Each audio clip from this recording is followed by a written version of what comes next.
Welcome to The Deep Dive, your shortcut to being truly well-informed. Today we're jumping into the big one, Superman 2025.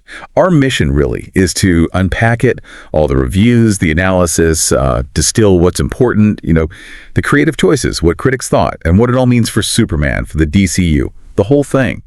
And right off the bat, the thing that grabs you is James Gunn deciding to just skip the origin story. That's a huge choice, isn't it? Oh, absolutely. It's a really bold move. And what's interesting is how that immediately shapes Clark for us. The film just throws you right in. He's already Superman, so you're dealing with his moral questions, global problems, the public eye, all from scene one. This whole mid-flight start, it's not just style. It really redefines his journey for now, sets a brisk pace, modern. Yeah, it feels like we're not waiting for him to become Superman. He just does. So, okay, how does that affect David Corenswet's performance then? What kind of Superman do we get without that, Smallville start? Well, what's really compelling is that Corenswet Superman, he's already doing this huge heroic things, right?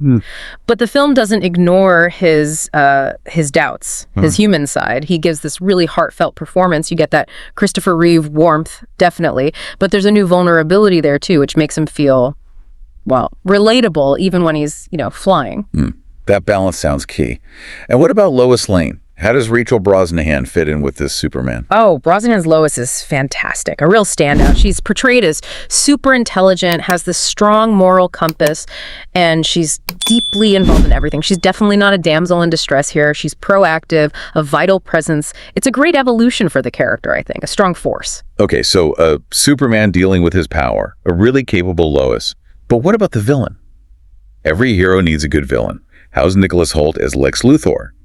The review suggested he is less of a caricature this time. Exactly. Hoult gives a really commanding performance. This Lex is strategic, but also kind of frenetic and just completely obsessed with Superman. He comes across as this believable, dangerous tech mogul. It shifts him away from being like a cartoon villain into this chilling mix of smarts and ego. And that feels like a very real threat to Superman's influence today. Makes him much more compelling. Yeah, sounds like they really nailed that modern kind of menace. Does that modern feel carry over into the visuals too?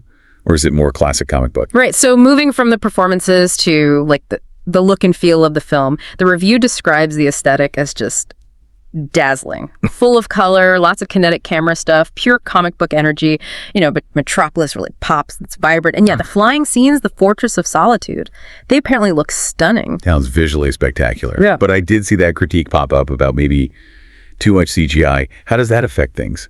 Yeah. Especially in the big action moments. Yeah, that's the flip side, isn't it? The modern blockbuster paradox.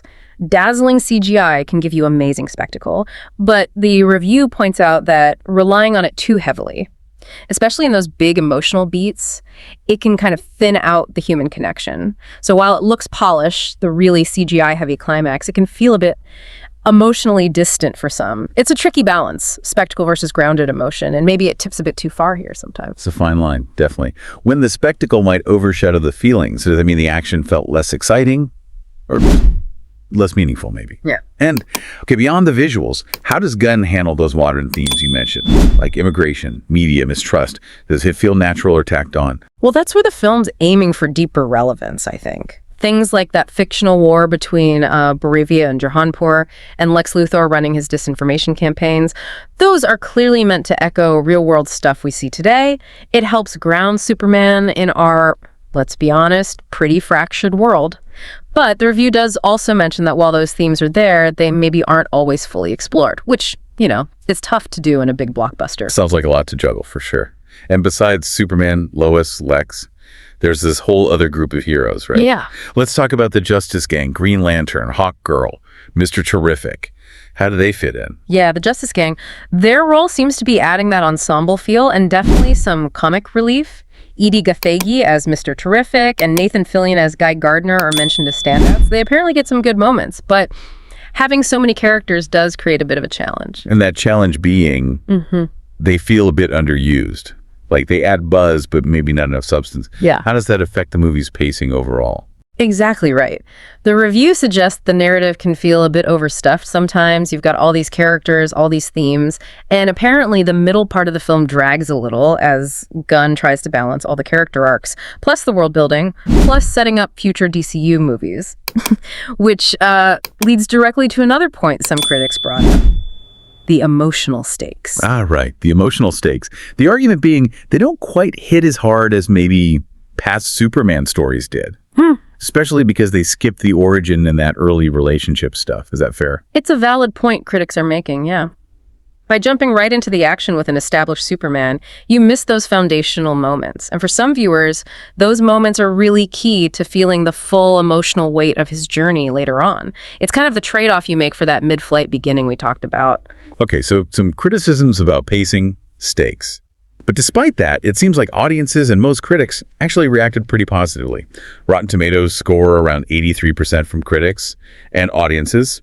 Post-Track had it at 86% positive, right as people left the cinema, and an A cinema score. Those are strong numbers. It's just good word of mouth. Absolutely. Very strong reactions overall. And apparently a huge fan favorite, which is always fun, is Crypto the Superdog. He seems to provide that, cute but also heartfelt sidekick energy that audiences just love. Victo. Yeah, sometimes you just need a superdog, right? Especially with all the heavy themes. A bit of art and fur. So, okay, wrapping it up. Yeah. What's the final verdict from the review on Gunn's reboot? How does Superman 2025 ultimately land? Well, the overall take seems to be that, yeah, Superman 2025 successfully reboots the character with optimism, with energy, and definitely with the visual style. Corenswet and Brosnahan really anchored the emotional side of it.